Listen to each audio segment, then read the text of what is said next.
Shout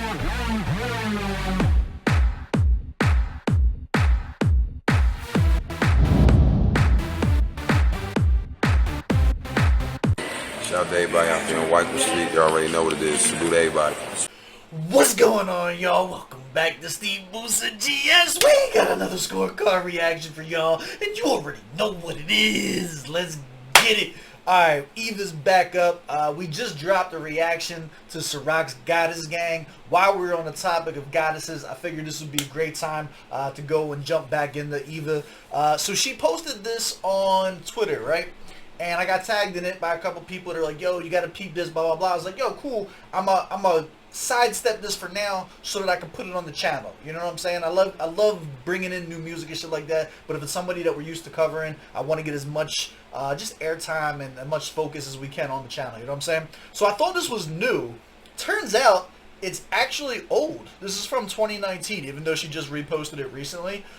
So I had like a whole spiel. I was like, oh, we just so happened to start reacting to her and she's back rapping, and I was all gonna like have this whole thing, and now it's ruined. Now it's sad. Big teardrops here, but we're still gonna see if it's popping. This is what you gotta do now. Now you have to guilt trip her into dropping new music for us, right? Now it's like, yo, you hyped up the GS gang. We thought we were gonna be mildly responsible for getting some excitement reignited, but nah, that's cool. It's all love. We're gonna go and still hop into the stuff that's kicking. Let's see. Eva, what do you got for us today? OGB4IG. First of all, that's hard as shit. Very few things about here where I'm like, man, I wish I would have had that, right? That's OGB4IG is hard as shit. That would just be good merch. That's just an excellent merch line. So like, I'm hoping she capitalized on that. Let's get into it. Let's see what it's set for. And we got a full video. Is this a full video? Yes, sir.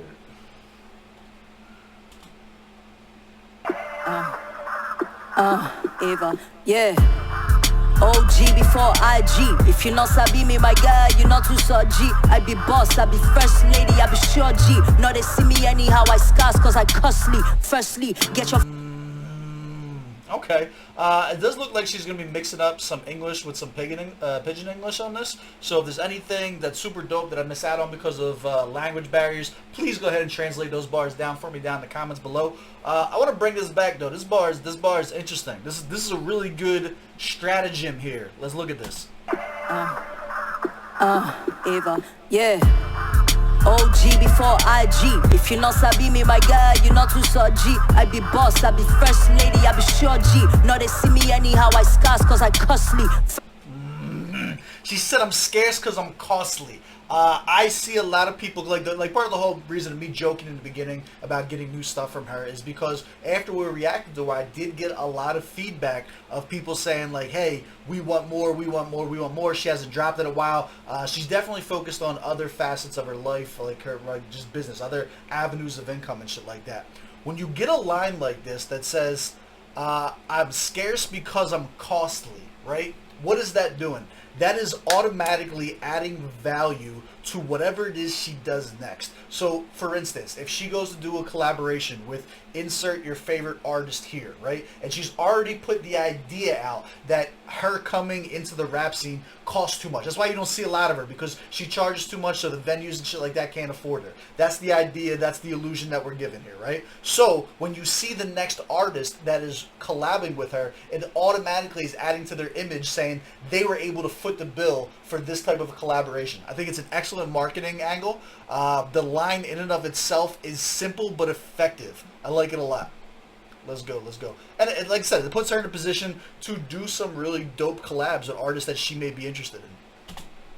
They see me anyhow, I scarce cause I costly. Firstly, get your facts right for you address me. I'm the best and I do not care where the rest be. Listening to my mentors now, they all sounding rusty. Must be the ego getting heavy, they don't practice. This is where I eat, baby, this is 9 to 5 for me. Not me to pay my salary, hustle independently. None of you here can fire me, this is life for me. This is why every rhyme I spit is so divine. I've been on this. Alright, so the rhyme scheme is a little sloppy here. I don't like that. She's doing two things well, one thing not so much. When it comes to music theory, her ability to keep the tonality of her voice as if the rhyme scheme was going along with it is definitely tight. It's definitely dope. Her attitude is carrying this though. Her syllable matchups aren't that great. If you look at the syllable matchups here, they're probably a little below average in this portion. But her attitude is so she's got one of those like auras about her. Like she says it so confidently that even if it's bad, I have to like stop and second guess myself. And I'm like, you know what? Was that bad or am I missing something here? But look at the syllable matchups. It does make it a little bit easier too when the words are on the screen. That you can kind of watch from a literary stance as far as the writing goes. That you can see some of the matchups aren't perfect. Some of the rhymes are either single syllable at the end of the line or don't match up whatsoever, don't rhyme at all. It could be a preference thing for writing if you're trying to get like poetic points across. It could be good for if you're trying to get a message across. In battle rap, I think, who was it, like Calico came out and says that like when you're talking real shit, it doesn't have to rhyme. So there are different trains of thoughts around this. But from someone who, me personally, like, as a writer, I usually appreciate tighter rhyme schemes, tighter syllable matchups and things like that. I think it shows a different level of pen. But check it out what I'm talking about here. Let me know what your thoughts are down below in the comments. The ego getting heavy, they don't practice. This is where I eat, baby. This is 9 to 5 for me. Not me to pay my salary, hustle independently. None of you here can fire me. This is life.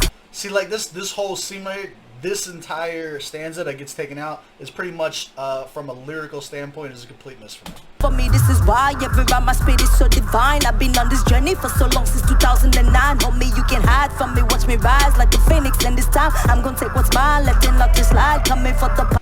Alright, so this is dope. So we get something positive to talk about right off the tail end of this. So, although I don't like what she was doing prior to this, listen to the emphasis here. So now she does a good thing of carrying tone and carrying cadence with her tonality of her voice. So for the rhyme schemes, normally if you're doing multi-syllable rhymes, it's easy to see the matchups and see the music theory behind it because you have usually 2 to 4 syllables at the end of the rhyme scheme that just kind of like fit together like puzzle pieces, right? What she's doing is she's using the cadence and tone of her voice to put the emphasis on the single syllable rhyme scheme, right? So listen when she hits divine. She's gonna hit divine and then 2009, and listen to her voice go up and how she utilizes that to keep the cadence to like kind of commercialize it a little bit. Like it makes it a bop. If you listen, she was like kind of a bully on the beginning of this. She came out with that kind of like bulldog kind of like boss mode type shit. Now she's managed to turn this into a little bit more floetry, a little bit more of a commercial bop. Listen.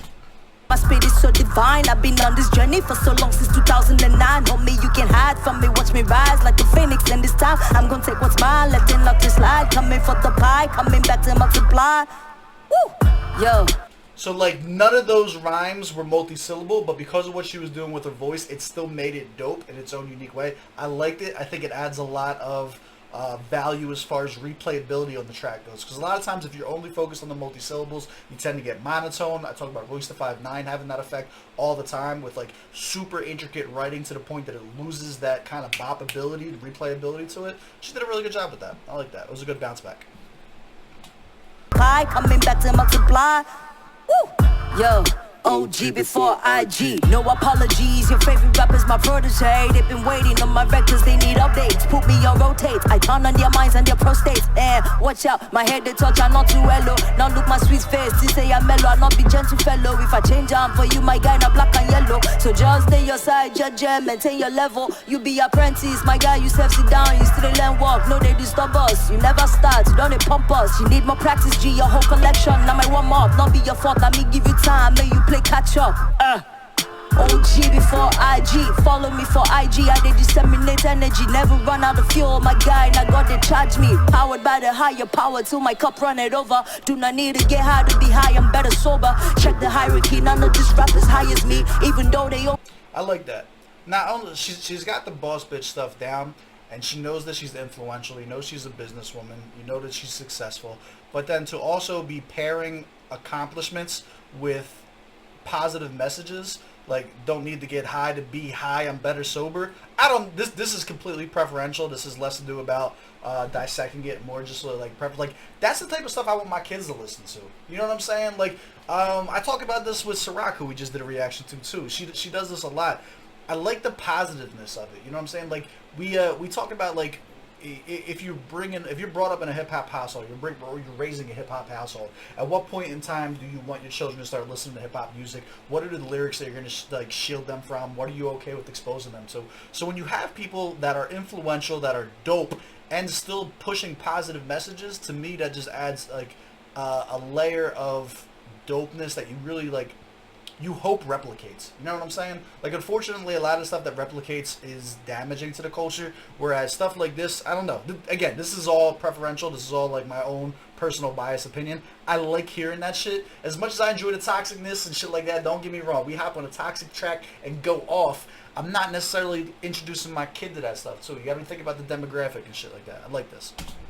Guy, now God they charge me. Powered by the higher power till my cup run it over. Do not need to get high to be high, I'm better sober. Check the hierarchy, none of these rappers high as me. Even though they overdosing on pills and drunk on lean, they just never get on my level. I'm naturally sourced, straight from the source. No be by force, I do this with ease. And always rapping to please. Challenge, I made them one see. You know me, OG, still as hard as can be. I just came back to see what's really popping now in the streets. It's still me, OG, up front in the... That was hard. That was a little hard. Alright, I see you, Eva. Oh, that was light. That was kind of light. That was kind of light. I wanted another verse. God damn it.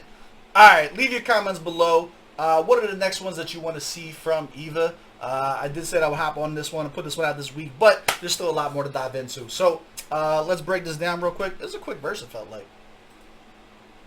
Where we at? Are we small? We're small. Alright. I'm a fan. I fuck with Eva. Target audience for this one? Yeah, absolutely. Give me the verses. Give me the verses. All of them. Proper setting for this. To be honest with you, this is probably just mixtape. Right? I think this will be a good filler track. It's short. It's not super catchy, but it's a little hard. I think this is good. Proper setting for this is going to be in between two major tracks. So probably start off with your commercial track that you're pushing to mass audiences. Transition into this to get the kind of smoother. It's got like a little bit of a bop cadence to it, but still kind of like a hard message. You know what I'm saying? And then lead into something that's more underground after this. I think this will be a good mixtape buffer track. Ghostwriter, nothing clever for y'all. Bars and lyrics. I'll be honest with you, probably like an 18. Solid verse, sure the best, overall dope. The delivery I do think she did better with. I'd give her a 21 out of 25 for delivery. The beat selection was dope, 15 out of 15. Sound quality mixing, stop it. 15 out of 15, it was good. Effectiveness. Being as how I have people tagging me in something from 2.5 years ago after she reposted it, telling me to come and get on it, I'd say it's pretty effective. She definitely got the buzz going again. Enjoyability, I would give it a 9. It will go on a playlist. I put this on an O2 Go. 88, I feel comfortable with that. I had 85 in my head. 88 out of 100. That's my score. Do you agree? Do you disagree? Let me know down in the comments below. As always, I love y'all. I appreciate y'all. I will catch y'all on the next one. Let's go.